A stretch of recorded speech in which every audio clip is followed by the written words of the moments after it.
bertemu lagi dengan Bule nih. Kita akan belajar tentang tema 7, subtema 2, pembelajaran kelima. Anak-anak, sebelum mulai pembelajaran hari ini, kita berdoa terlebih dahulu ya. Doa dimulai.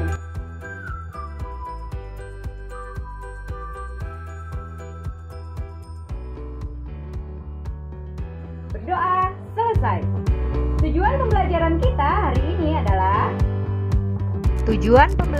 kita hari ini adalah dengan membaca, siswa dapat mengidentifikasi perjuangan dalam mempertahankan kemerdekaan dengan penuh kepedulian. 2. Dengan bernyanyi lagu Maju Tak Gentar, siswa dapat menyanyikan lagu dengan memperhatikan ketepatan nada dan tempo dengan penuh percaya diri. 3.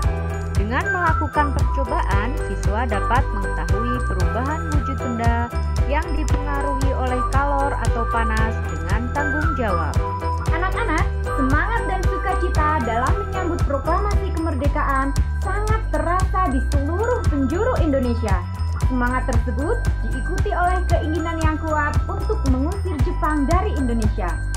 Seberapapun kuatnya tentara Jepang yang memiliki senjata sangat lengkap dan modern, tidak menyurutkan nyali dan tekad para pejuang Indonesia.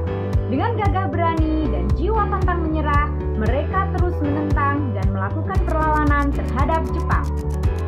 Anak-anak, sekarang ayo kita rasakan semangat gagah berani dan jiwa pantang mundur para pejuang bangsa Indonesia dengan menyanyikan lagu berikut ini. Judulnya Maju Tak Gentar. Maju tak gentar, membela yang benar. Maju tak gentar, hak kita diserang. Maju serentak, mengusir penyerang. Maju serentak,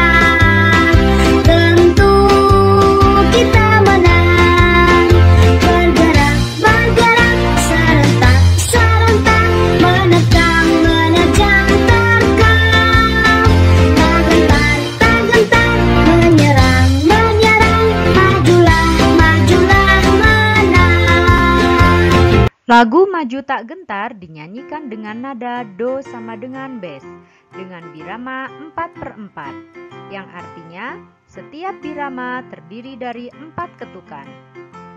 Tempo dimaksudkan untuk menyatakan cepat atau lambatnya sebuah lagu. Tempo lagu Maju Tak Gentar adalah marsia yang artinya seperti orang berbaris. Lagu Maju Tak Gentar mencerminkan nilai-nilai kepahlawanan karena lagu Maju Tak Gentar dimaksudkan untuk membangkitkan semangat membela tanah air. Lagu ini juga menggambarkan keberanian rakyat dengan peralatan seadanya dalam melawan penjajah yang bersenjata lengkap dan modern. Pada pembelajaran sebelumnya, anak-anak sudah belajar tentang pola lantai. Masih ingatkah anak-anak apa itu pola lantai? Nah, sekarang mari kita perhatikan penjelasannya berikut ini. Pola lantai. Pola lantai adalah garis yang dilalui penari saat melakukan gerak tari. Pola lantai ada 2 jenis, yaitu pola lantai garis lurus yang terdiri dari garis horizontal, garis vertikal, dan garis diagonal. Yang kedua yaitu pola lantai garis lengkung. Pola lantai garis lengkung terdiri dari lingkaran, setengah lingkaran, garis lengkung ke depan, dan garis lengkung ke belakang.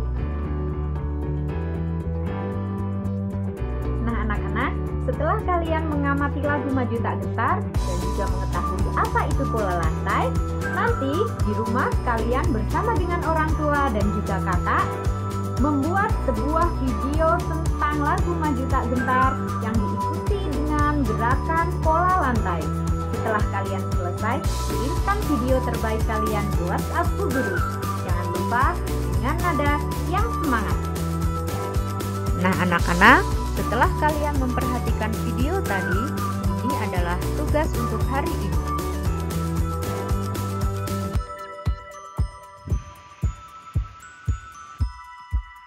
Anak-anak, sekarang mari kita lanjutkan pembelajaran kita tentang perjuangan mempertahankan kemerdekaan.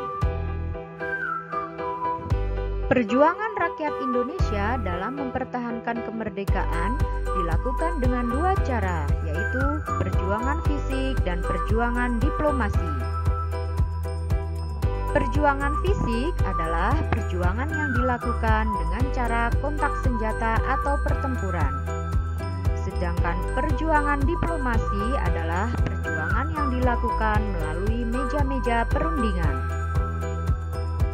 Berikut ini adalah perjuangan fisik yang terjadi di beberapa daerah. Yang pertama, pertempuran 10 November 1945 di Surabaya. Pertempuran ini dipicu oleh tewasnya Jenderal Malabi, pimpinan Sekutu. Pihak Sekutu memprotes keras atas tewasnya Jenderal Malabi. Pihak Sekutu kemudian menuduh bahwa kota Surabaya telah dikuasai oleh para perampok dan mereka menghalang-halangi tugas pasukan Sekutu. Pada pagi hari tanggal 10 November 1945, suasana kota Surabaya tampak tegang. Bung Tomo melalui siaran radio menyerukan kepada para pemuda Surabaya agar tetap semangat dan siap siaga. Dalam pertempuran heroik itu, rakyat Surabaya dengan gigih mempertahankan kemerdekaan. Untuk menghormati dan menghargai perjuangan rakyat Surabaya yang mencerminkan tekad perjuangan seluruh bangsa Indonesia, maka setiap tanggal 10 November diperingati sebagai Hari Pahlawan. Yang kedua adalah pertempuran Palagan Ambarawa. Pertempuran ini terjadi pada tanggal 15 Desember 1945 di Ambarawa, Jawa Tengah.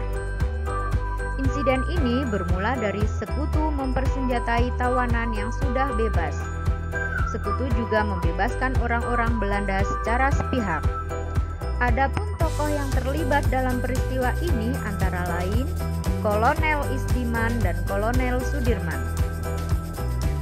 Kemenangan pertempuran di Ambarawa diabadikan dengan didirikannya Monumen Palagan Ambarawa. Selain itu, setiap tanggal 15 Desember diperingati sebagai Hari Infanteri Nasional atau Hari Juang Kartika. Yang ketiga adalah peristiwa Bandung Lautan Api. Bandung Lautan Api terjadi pada tanggal 23 Maret 1946.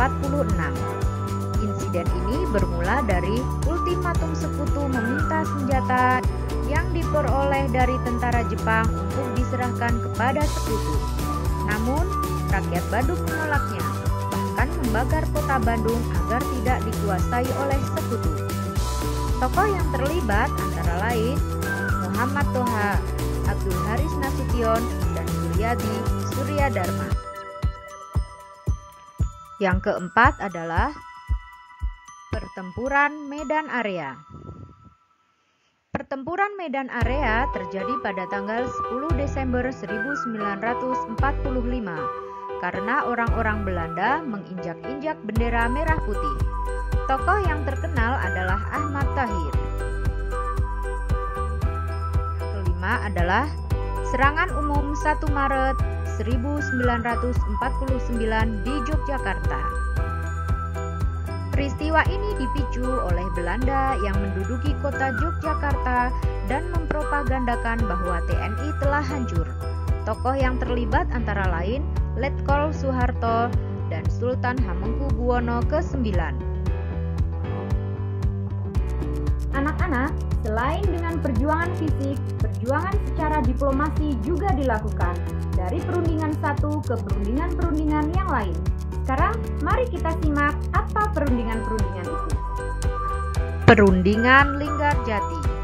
Perundingan Linggarjati diadakan pada tanggal 10 November 1949 di Linggarjati, Cirebon, Jawa Barat. Dalam perundingan ini, Indonesia diwakili oleh Sultan Syahrir dan Belanda diwakili oleh Profesor Seckmerhoen. Hasil dari perundingan Linggarjati antara lain, Belanda hanya mengakui kekuasaan Republik Indonesia atas Jawa, Madura, dan Sumatera. Republik Indonesia dan Belanda akan bekerja sama dalam bentuk negara Indonesia Serikat. Salah satu negara bagiannya adalah Republik Indonesia. Republik Indonesia Serikat dan Belanda akan membentuk Uni Indonesia Belanda dengan Ratu Belanda sebagai sekutunya. Namun, Belanda mengingkari perjanjian ini dan melancarkan agresi militer Belanda I pada tanggal 21 Juli 1947. Yang kedua adalah Perjanjian Renville.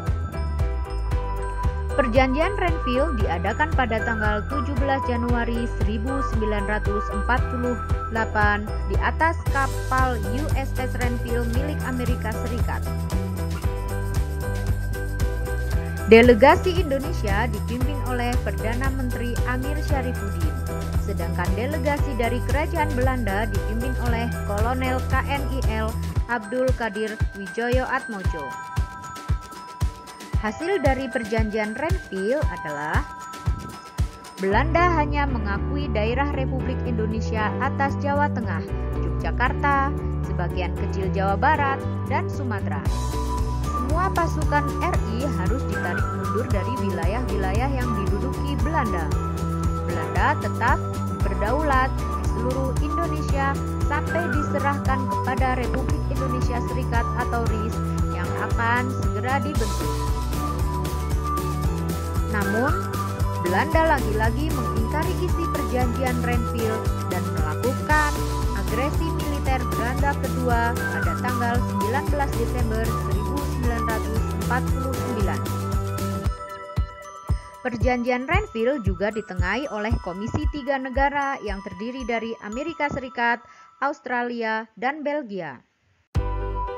Kemudian Perjanjian Romroyen. Perjanjian Romroyen diadakan pada tanggal 17 April 1949 di Jakarta. Indonesia diwakili oleh Muhammad Rom dan Belanda diwakili oleh Van Rooyen. Isi dari perjanjian ini adalah pemerintah Indonesia dikembalikan ke Yogyakarta, menghentikan gerakan militer dan mengembalikan tawanan. Republik Indonesia sebagian dari negara Indonesia Serikat. Akan segera dilaksanakan konferensi meja bundar. Anak-anak, pada pembelajaran sebelumnya kita telah membuktikan melalui sebuah percobaan bahwa kalor dapat mengubah wujud benda melalui peristiwa mencair. Sekarang kita akan membuktikan lagi bahwa kalor dapat mengubah wujud benda melalui peristiwa penguapan.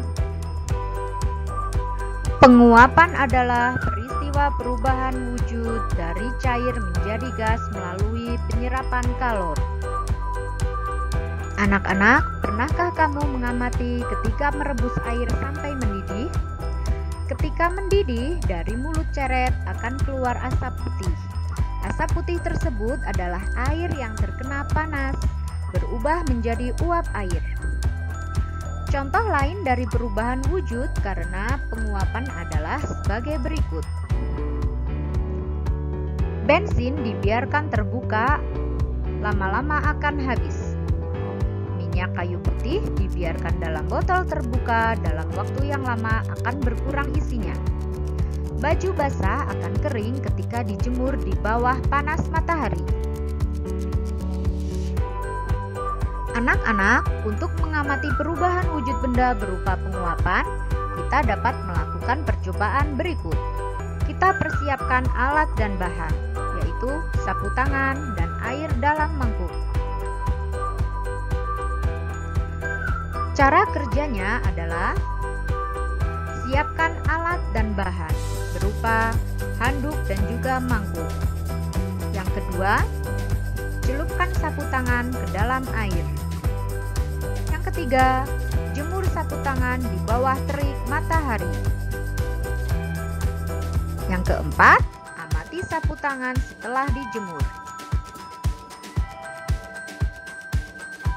Berdasarkan percobaan tersebut, dapat kita ambil kesimpulan bahwa sapu tangan basah karena mengandung air saat dijemur. Air pada sapu tangan mengalami perubahan wujud menjadi uap air. Uap air bergerak ke udara yang suhunya lebih rendah. Setelah semua air berubah menjadi uap, sapu tangan kering. Percobaan ini membuktikan pada penguapan terjadi perubahan wujud benda dari benda cair menjadi benda gas. Nah anak-anak, demikian tadi pembelajaran kita hari ini pada tema 7, subtema 2, pembelajaran kelima. Untuk menguji pemahaman kalian tentang materi hari ini, kalian bisa mengerjakan soal-soal latihan yang ada di buku siswa. Jangan lupa untuk mengerjakan tugas hari ini ya. Sampai jumpa pada pembelajaran berikutnya. Tetap semangat, sehat selalu, dan rajin belajar. Sampai jumpa. Wassalamualaikum.